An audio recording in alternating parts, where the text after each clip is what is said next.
Se sei fermo da tempo sullo stesso punteggio, è perché ti mancano le conoscenze per progredire. Noi di Mattoscacco abbiamo creato la prima accademia di scacchi online per migliorare comodamente da casa. Vienici a trovare e scegli il corso più adatto alle tue esigenze. academy.mattoscacco.com. Ciao a tutti amici di Mattoscacco, ben ritrovati. Manca davvero poco per scoprire chi sarà il campione del fortissimo torneo Tata Steel di quest'anno.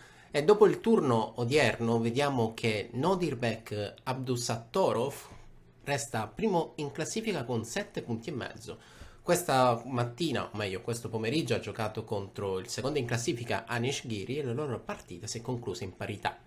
Nulla di fatto in tutte le scacchiere, ad eccezione di una partita, diciamo, tra i fanalini di coda, dove il giocatore fortissimo iraniano Magshodolo è riuscito a battere il altrettanto giovane, anzi molto più giovane di lui, indiano 2684 Praggnanandhaa. Vediamo dunque la classifica che vede Nodirbek primo con 7 punti e mezzo, inseguito da Anish Giri e da un duetto a 6 punti e mezzo con Magnus Carlsen e Wesley So. Nel gruppo A6 Aronian, accompagnato da un altro giocatore con bandiera Stati Uniti, Fabiano Caruana, e quindi a 5 e mezzo, dunque il 50% dei punti per Richard Rapport, e poi il resto della classifica. Torneo, come vedete, molto combattuto, non c'è nessun giocatore che è realmente riuscito a distaccare il gruppo. E anche nella parte finale, come vedete, chi è ultimo, quindi Keimer ed Erigaisi, hanno comunque 4 punti, frutto di un gioco molto solido. Vediamo un po' i risultati di oggi. Dunque, come vi annunciavo, Nodirbek è riuscito a pareggiare contro Anish Giri, questo duello tra il primo e il secondo in classifica. Dunque Carlsen pareggio contro Wesley So. Aronian impone il pareggio a Caruana e la partita che vedremo oggi è l'unica che non si è conclusa in parità, appunto quella tra Magshodolo e Praggnanandhaa. Dunque, altra partita odierna, Keimer che con il bianco pareggia con Richard Rapport. Vi racconto un aneddoto sopra Keimer che tantissimi anni fa, quando credo che avesse 12 anni, è riuscito a battere Richard Rapport, e questa notizia ha fatto un po' il giro del mondo. Dingliren pareggia, purtroppo torneo un po' scuro per lui, che tra qualche settimana sarà impegnato per la conquista del titolo mondiale, che pareggia contro Van Forest. Andiamo subito alla partita odierna, l'unica che non si è conclusa in parità, e vediamo un po' che cosa è successo. E4 C5, apertura siciliana, cavallo F3 D6, e siamo dunque di fronte a un'apertura siciliana. Variante aperta, variante principale, nella quale il bianco decide di portare il suo pedone in D4 per portare i suoi pezzi verso il centro, e fino a qui siamo appunto verso linee molto battute. Una linea principale che, per quanto tra virgolette sia principale, è una sorpresa, perché Praggnanandhaa, così come la maggior parte dei giocatori indiani, tende a giocare D4 come prima mossa. Tante partite dove gioca D4 alla prima mossa, cavallo F3 alla prima mossa, però non così tante quando inizia con E4. Quindi questo significa che c'è una preparazione scacchistica dietro. Probabilmente aveva preparato una linea in concreto contro Magshodolo, e questa preparazione vediamo un po' se è andata a buon fine. H3 per il bianco, scelta interessante. Diciamo che questa H3 a volte, nel momento in cui il nero gioca qualcosa di lento, tipo, non so, E6, potrebbe sostenere una spinta in G4 che tanto brutta ovviamente non è. Quindi questa spinta in G4 è lì nell'aria e chiaramente potrebbe dare qualche fastidio, qualche compenso. La partita prosegue. E5 per il nero, dunque cavallo F3, donna C7, e questa è una posizione, direi, nuova, sicuramente non è una posizione principale, e il ruolo della donna nera in C7 non è tanto quello di, non so, pressare sulla colonna C, ma chiaramente, o meglio, tanto chiaramente dire di no, cercare di eventualmente, in caso di B5, alfiere B7, continuare a fare pressione verso il centro, magari tramite questa coordinazione. Questa è una delle prime idee che mi vengono in mente. In caso di arrocco lungo, la donna in C7 si troverà abbastanza bene sulla colonna C, in correlazione, in coordinazione con questa torre che subito andrà lì in C8. Mosse del genere nella siciliana sono quelle mosse di attesa che vogliono un po' capire, vogliono fare scoprire le carte al bianco per poi impostare la propria strategia. E qui il bianco gioca a cavallo H2, quindi se proprio voleva scoprire le carte, qui vi dico che siamo in una posizione nuova, non ho mai visto nulla del genere, e chiaramente è molto affascinante vedere come giocatori di questo calibro, giocatori fortissimi, decidono di introdurre idee nuove all'interno del gioco. Dunque, faccio un passo indietro, non mi voglio dilungare troppo, chissà, forse l'idea di Praggnanandha era quella dopo H3 di portare poi il cavallo in H2, forse era questa la sua preparazione, che tipo di posizione vorrà mai raggiungere. La partita continua e questo cavallo contro i principi, quando io vedo dei miei allievi muovere più volte gli stessi pezzi, dico ma cosa state facendo finché il vostro re non è al sicuro? Eppure guardate che è successo, questo cavallo è iniziato qui in G1, è andato in F3, poi è andato in D4, poi è tornato in F3, poi è andato in H2 e adesso in G4. Protagonista assoluto dell'apertura del bianco e chiaramente non poteva mancare una successiva mossa, quindi un cavallo che allegramente si sposta lungo la scacchiera con unico obiettivo la creazione dell'avamposto, la conquista totale e certa di questa casa di 5. Cavallo B6. Come vedete il bianco manovra tantissimo, è pronto lì per occupare la casa e silenziosamente con allegria il nero gioca a cavallo D7 e la semplice cavallo B6. Quindi il salto del bianco in D5 per adesso non è ancora possibile. Pedone A3, alfiere 7, alfiere D3, alfiere 6. La partita prosegue, anche questa può sembrare una mossa strana, però una mossa in linea con la struttura pedonale. La struttura pedonale del nero dichiara che questi pedoni sono bloccati su casa nera, quindi di conseguenza le case bianche sono diciamo motivo di attacco, di attenzione dei pezzi bianchi. Ed effettivamente la donna in F3 aumenta la pressione sul punto D5 e anche sul punto F5, quindi questo cavallo protagonista della parte iniziale della partita potrebbe nuovamente saltare in F5. Pedone G6, arco corto, e adesso cavallo D7. È il momento delle manovre dove bisogna capire chi tra i due sta manovrando meglio. Intanto anche il re alla mossa numero 16 va al sicuro e adesso ovviamente non poteva mancare un nuovo movimento di cavallo. Se qualcuno avesse dubbi sulle manovre di cavallo dei giocatori indiani, ok, dubbi chiariti perché il protagonista di questa apertura e adesso anche del mediogioco, questo cavallo che continua a galoppare lungo la scacchiera, se non fosse che purtroppo per il bianco il nero decide di eliminarlo. Salutiamo il cavallo che ha mosso tante volte per la scacchiera e adesso che non c'è più, quindi avviene questo cambio, il nero è contento di conquistare il centro. Come è andata l'apertura? Beh, a me piace, raggiunta questa posizione, parecchio il nero che si ritrova con due fortissimi pedoni centrali e chiaramente il bianco deve giustificare questa presenza e gioca alfiere H6. Alfiere H6 è una tipica mossa che vuole indebolire e attaccare l'arrocco corto. Il problema, o meglio, diciamo che per il tipo di posizione raggiunta, questo alfiere in H6 non è per adesso coordinato con altri pezzi. Il nero, vi dico che tra le tante potrebbe anche valutare un possibile sacrificio di qualità, però valutarlo sì, è necessario, in questo momento no. Torre D8, rafforzando il controllo del centro, e torre D1 per cercare di dar fastidio proprio lì al centro della scacchiera.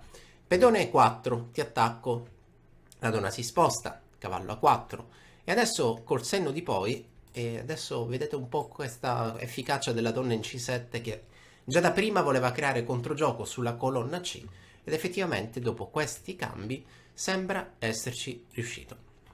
Cattura in G6. Il bianco non si tira indietro, crea tattica, cattura abbastanza lineare con i principi, quando possiamo catturiamo verso il centro, il nero lo sa, il nero ha appena catturato col pedone H. E il bianco si tira all'attacco, F4, donna a scacco intermedia, fortissima perché oltre ad attaccare il re, do uno sguardo in difesa e attenzione perché poi i pezzi non sono poi così coordinati bene. A questo punto il fatto di avere una donna in B6 che guarda il punto G6 permette al nero, permette a Magshadolò di giocare F5. La donna voleva attaccare, la donna adesso semplicemente dovrà andare via. Donna in G3 e cavallo per B2. Occhio, il lato di donna scricchiola, il lato di donna qui inizia a scricchiolare, quindi diciamo il primo pedone è andato e qui si rischia di perdere altri pedoni. Il nero rafforza la sua posizione e ricordate che lo spazio che lasciano i pedoni spesso viene occupato dal re, quindi se io per qualche ragione muovo i miei pedoni dell'arrocco, a quel punto il re lo sposto per occupare lo spazio che era stato perso. Alfiere per C4 giocata, e adesso la mossa che non vi aspetterete mai è questa.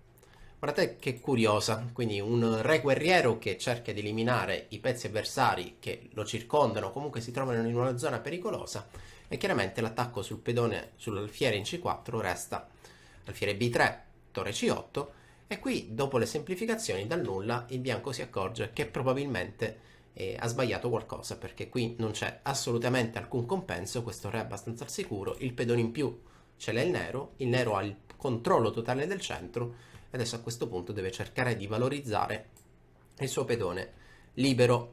Don F2, torre C3, torre 1, Don F6. La partita prosegue, prende questa piega che tra poco vedrete quanto è affascinante, quindi si crea parecchia tattica. Dal punto di vista pratico, però purtroppo per il bianco sarebbe una posizione persa e compromessa, il bianco qui dovrebbe eliminare il pezzo più forte dell'avversario, ossia questa donna, dovrebbe cambiare le donne, però ciò che verrà dopo è una posizione direi senza speranze. Il pedone D facilmente andrà in avanti, e tra l'altro si crea anche un tema tattico di sovraccarico su questo pedone C2 che difende D3 oppure difende l'alfiere. Quindi purtroppo questa è una posizione comunque sia vinta per il nero. Dopo donna H4, donna F1, mossa passiva, il pedone D allegramente si presta verso la promozione e G3 è il tentativo di mandarlo via. Ma adesso guardate che bella, questa è una posizione favorevole al nero, ci sono tante continuazioni, donna per G3 sembra la più spontanea e probabilmente la più semplice da giocare, ma qui il nero si inventa questa mossa, pedone per C2, perché ovviamente in caso di pedone per H4 seguirebbe torre per D1, ti attacco la donna che è inchiodata, se tu mi cambi io mi cambio, o meglio io ti cambio, e dopo la cattura di alfiere questa torre entrerebbe qui e il tuo pezzo rischia di essere perso, o meglio il finale che viene fuori è sicuramente vinto in modo molto facile dal nero, perché se io gioco questa magari tu lo difendi e il pedone B tranquillamente andrà a promozione.